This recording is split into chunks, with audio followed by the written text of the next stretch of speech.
後來繼續來看桃園的大園啊，頂個月底發生一件電線交頷棍的意外，有2個機車的騎士當時在地，頷仔棍嘛傷痕累累。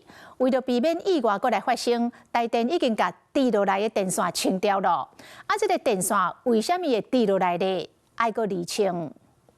3更半暝，2台奧多麥前後經過車路，想要到後一秒，意外就熊熊發生。2個騎士經過路口時，無預警，連人帶車摔入土骹。2個騎士佇土骹練骨啊練，摔出去的奧多麥也甲土骹磨出灰青。後邊朋友看到狀況，緊停落來，場面危險個緊張。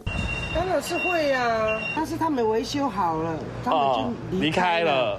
離開沒有多久，又爆一次又失火，火很大，然後紅綠燈都不見了，可能是沒有紅綠燈，沒有注意到就擦撞，又暗了。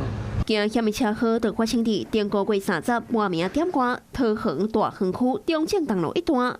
20歲姓劉的男子甲姓區的女子，甲2個朋友小招要去保險，想要到2個騎奧多麥騎到一半，疑似去互66個電線勾在頷棍啊，當場失控剎車。